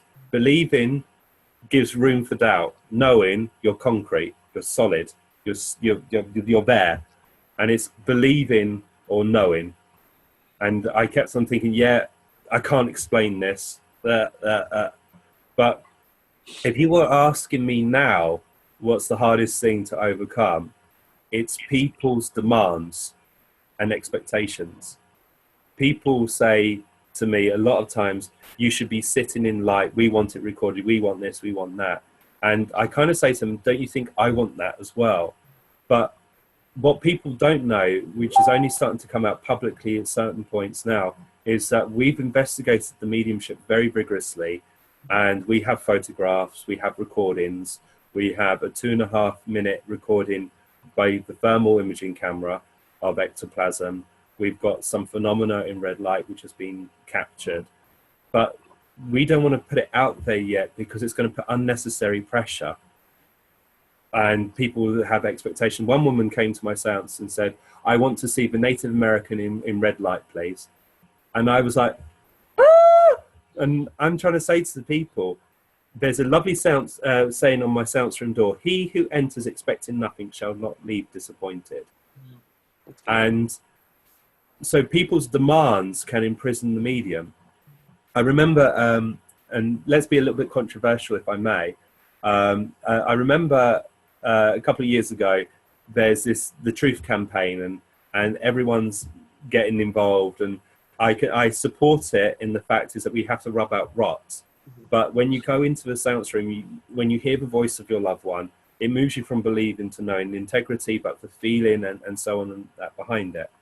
And certain mediums were jumping on board and said quite publicly, the spirit world's an intelligence, they don't need darkness. Which I then respond and say, no, the spirit world is an intelligence, they don't need darkness, but the medium does. The medium's body needs that. And one of the persons what said it was a psychic artist. And I said, through your work, you need pencil, you need paper to express that power. But the spirit world's an intelligence, they don't need that, but you do.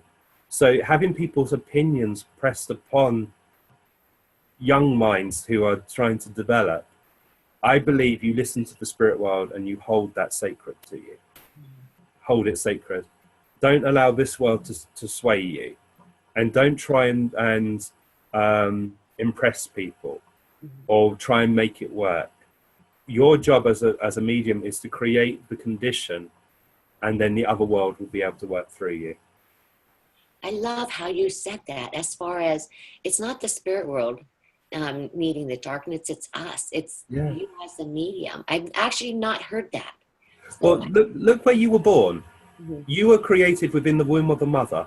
So you were created in darkness. A tree is created within the seed, in the darkness of the earth. All life came from darkness. But when it was ready, it was able to step into the light. And when people say, well, Gordon was able to demonstrate in light, Alec Harris was able to demonstrate in the light, Estelle Roberts was able to demonstrate in the light. Yes, but they started in darkness, within the darkness of the seance room. Then the spirit world introduced the light over time. So when we say to people, just be patient, and all will come. Wow, I love that. I mean, I love this interview, but I have just one final question for you.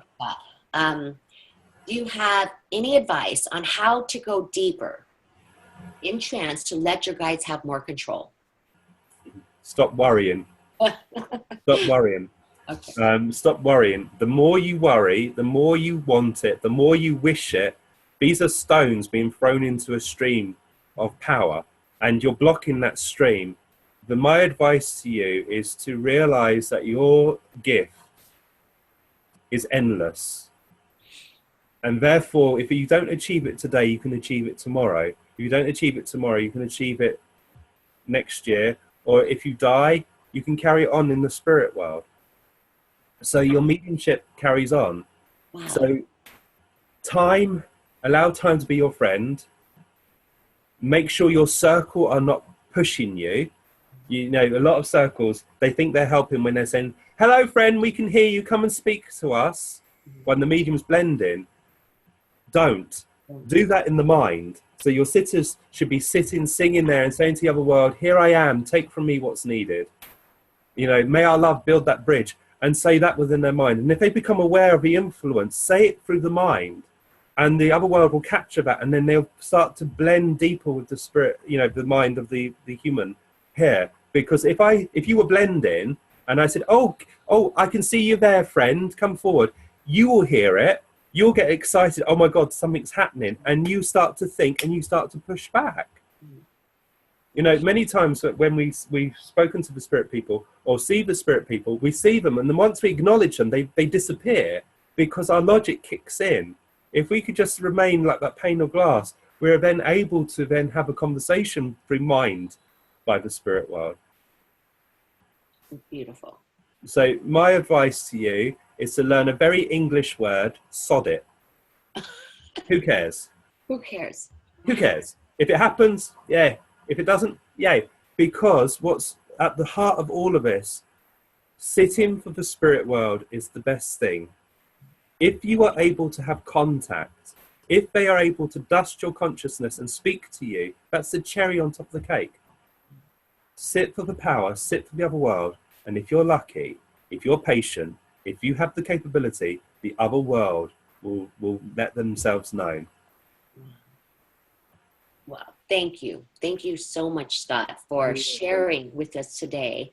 I am going to have to actually listen to this entire interview later again, because I'm like, oh my God, you know, I'm just like that right now. Okay, so for one, you guys can connect with Scott Milligan at scottmilligan.net, banyanretreat.com. His event that's coming up, Exploring Physical Mediumship with Scott Milligan, you can see that at spiritcommunications.com. He does have a free event coming up on the 20th. Is it the 20th? Okay, check the website, but that is coming up. The first one is a free event. There is it's a six-week course, I believe. So I will have all of that in there. And again, thank you so very much, Scott, for finally being able to, I finally got to speak with you and share all your knowledge with everybody here and what you're finding important, definitely to share in the group today. Can I just add one thing to this, Kathy, please? Because people ask me, why do you do this? Okay. And there's a number of reasons why I could say to you, but one seance specifically sticks in my mind. A husband and wife came to a demonstration of Colin's, and part of my duty was to place people within the room. These two people walked in, and I didn't know them, and you didn't have to be gifted to know that something had gone catastrophically wrong within their life. I put them at the furthest end of the room because they weren't known and they had never sat before. So I don't know how they're going to react, but I sat them next to each other at the furthest end. Colin came in, sat in his chair, usual practice, made sure he was all right, tied him to the chair, curtain was drawn. And as the curtain was drawn, I'm going to change the person's name just out of respect for the person. This voice came out and said, Mum, it's Simon. I know what you're planning to do, don't do it. This woman at the back screamed, And the voice said, Mum, I know what you're planning to do, don't do it. And at this point, he's now materializing, walking across the room.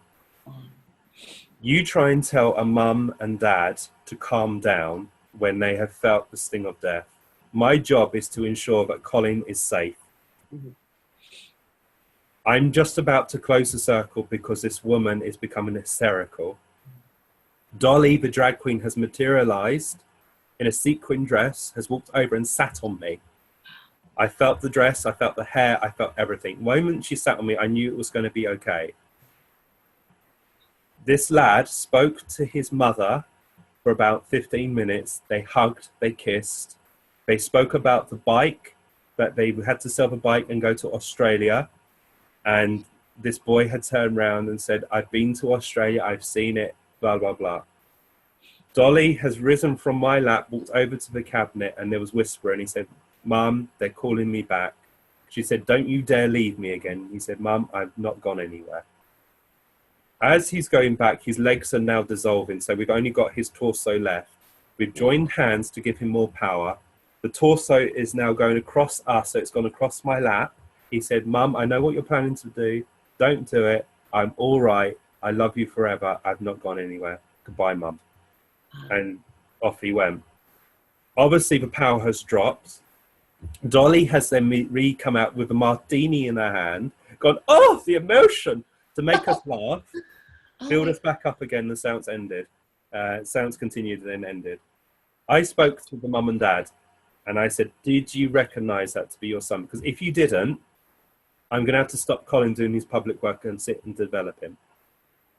And she said, yes, my son had a massive hemorrhage, and he died on a Friday night. One of the evidence that the boy gave, he said, Mum, do you remember when you cut my hair short back and sides? On the morning of his death, his mum cut his hair, and he said, Mum, cut my hair but short back and sides. He spoke about other things, which was evidence, but they did say, if my son didn't come through tonight, we were going to continue their journey from Haywards Heath to Brighton, which is 20 minutes south, and they were going to walk into the sea hand in hand and kill themselves. Oh, and the boy's first message was, Mum, I know what you're planning to do, don't do it. Wow. That should be the reason why you sit, because on that night, Colin's mediumship saved the husband and wife. They moved them from believing to knowing. The husband now sits as a trance medium, and his son works through him, and he works with children that have come over for parents. So wow. Colin's work gave birth to a new medium that's bringing life to this world. Wow. Oh, that's the reason why we should sit. Not trumpets lifting, not drums banging. Do that. Yeah. And that is doing service to the spirit. Oh my God, I can't believe that story. But it should be about the healing that comes through that, I could have went to, 5 different mediums, and they brought through things and whatnot, but it was that message, that touching of the soul, that healing that would come through. That's why you do it, really. And how you describe it, oh my God. I mean, this has been the first interview in quite some time where I've got nothing but goosebumps going on the entire time. But we used to have spirit people walk out. Dolly used to come walking out with babies, holding babies and saying, I believe this one belongs to you. Oh. And so the mother was able to hug the baby, kiss the baby, and the baby was playing with it, and the seance would continue. So at the end of it, the grandparent would come through, or the husband, or whoever was over there looking after the baby, and said, right, give them a kiss or give them the hug, and then take the baby back. But if the baby kept on coming back, the baby would grow up. So the last one that I really remember was, I've got to call the woman B, if that's okay, again, because I haven't got a permission to speak about this at this moment. But her son was going to school in the spirit world and said, Mummy, look what I've made. And she was handed a piece of paper, and throughout the seance, she'd be talking to her son and playing on the floor with her while the seance continued. The light would come on, and there was a piece of paper drawn with Mummy, Daddy, and the boy, and sunshine and everything. there was no paper, there was no crayons in the room. Wow. So we used to get, this was every night. This was for 7.5 years, sitting every night. We used to see this and experience it. Wow. There's thousands of stories I can tell you. Oh my goodness. Yeah, and each one very moving. So this is why you need to write that book, Scott, okay? Because the stories that you have. But believe not a word I say until you experience it yourself. But I have no reason to lie to you. I have no reason to fabricate this, because I'm going to be answerable to this. This was seen not only by myself, by others who sat in the same seances. I was just fortunate enough that because I was being trained, I was allowed to sit in every one. So every night I sat for 7.5 years, besides Christmas, or if I was ill, we sat with different mediums who lived in the local area, and we saw trumpets lift, hands materializing, faces materializing, mediums disappearing, objects falling from the air, dogs, elephants materializing, horse materializing, parrots flying around the room, cats materializing, loved ones coming back talking, the many voices of singers coming through, singing in the air, and you would listen to all the loveliness for up to 2.5 hours. Wow. Amazing, just amazing. But it was normal. So I know that I've never been to one of the seances. I will tell you now, next year I am planning a trip. I'm picking up my 2 admins that live in the UK, and we're going to jump and go to everything. I need to experience this. Excellent.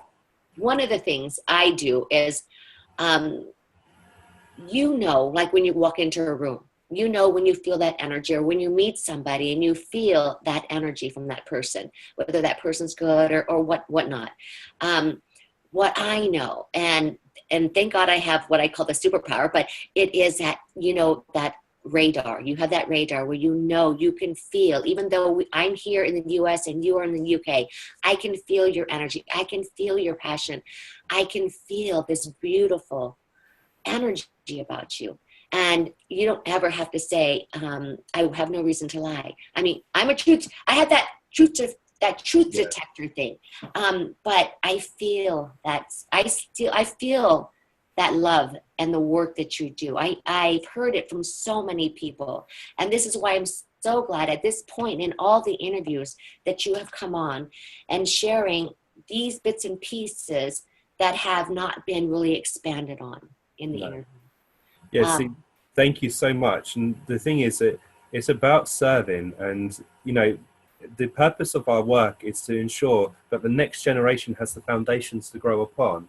We are links in an ever-growing chain, and we must keep forging those links for other people. I was blessed enough to sit with Colin. I was blessed enough to sit with David, Stuart, Joan, John, and others. But Colin's gone. So it's a testimony to his work to continue it going. It's like the hand molds we've achieved with the plaster Paris, where the spirit people put their hands in. We have perfect hands that form. We've got writings, voice recordings of all the different voices, and it's about honouring all those times we sat in the dark and we expected nothing to happen. Mm-hmm. And Silver Birch describes the seance room, and I would like to share this word with you, because a lot of people just see the development room as just a room. Silver Birch says, "To you this is a little room, to us it is a grand temple. These little walls have vanished, a radiance dazzling of brilliance. Hundreds upon hundreds assemble here, each with a mission to perform, each to serve and some to be served." And I think that's very powerful, that you set a circle, and you may only have 2 or 5 people there. And it may be a room, but it's a grand temple where the spirit world will meet. So keep it sacred and keep it special. Yes. Oh my God, that's a beautiful saying. And if you guys, okay, one other thing really quick. God sometimes goes live. You go live on your personal page, right? And you start sharing information. You start talking about trance or physical mediumship. So if you're lucky enough to be his friend and see this, I would definitely, he just shares so much information. And if you just were to go on YouTube, there's so much information. There's so many interviews. If you watch them all, because he shares a little bit different things in each of the interviews. So, in the stories, my God, I could listen to the stories that you do forever. I mean, I love them. I love them. Thank you, Scott. Thank you. You're most welcome. And thank you so much for all you do, you know, because from tiny seeds, mighty trees grow, and how you are bringing people together of like minds. Same with you and Sandra, bringing people together on like minds and showing an interest in all the diversity of work.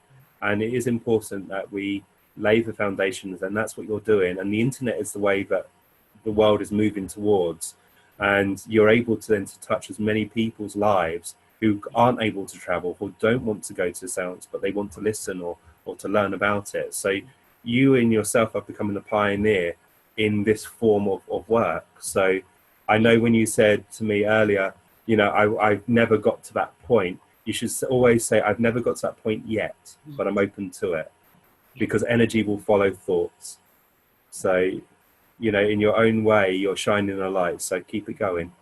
Thank you. Thank you so much. Oh my God. So everybody, so remember, scottmilligan.net, he has that one event coming up here online. So if you are interested in joining his course, again, Exploring Physical Mediumship with Scott Milligan, check out spiritcommunication.com/Scott Milligan. You'll get right there to that information. He is going to be attending the Afterlife Symposium in the United States here towards, I believe, September. I believe I saw that. He has a Whispers from the Soul .co.uk coming up. I believe that's in April. Is it March? It's Easter. It's April. Yes. So all the links will be underneath. So if you're wondering how to get to them, I will have them posted. Just scroll down further under the interview. Again, Scott, thank you so much for gracing us with your beautiful wisdom. Oh my goodness. And I'm, again, so grateful to you. And I wish you the best rest of your day, since it's kind of early there for you still. Yeah, it's just come up to 2 o'clock in the afternoon. So what I'm going to do is leave shortly, and then I've got to go to work, because we own a shop. So I'm going to help in the shop the rest of the afternoon. So, and your seance room is there, right? Yeah, that's one of the seance rooms that we have, which is at the back of the shop, which is really cool. I love it, because it's something I can actually call my own. And again, all my life I've never been able to own something, but this little seance room is mine, and I love it. It's beautiful. I've seen the pictures and how you know, the process of getting there. What soundproofing. Oh God. Oh my God. Yes. Yeah. So it looks amazing. And I love that you put that, was it a quote? Which quote was it that you put out? Was that the one you shared? That's what you've just heard. I've got another quote going on the wall, which says, Silver Birch says, "The activity of your world becomes the silence of ours. The silence of your world becomes the activity of ours." Which means that if we are loud, we cannot hear. And so it's only when we're quiet, then we're able to hear. Wow. Okay. I love it. I love it. I love that we ended it with that. So thank you again, Scott. You have a great rest of your day. Enjoy your day. And everybody, thank you very much. Thank you kindly. Thank you.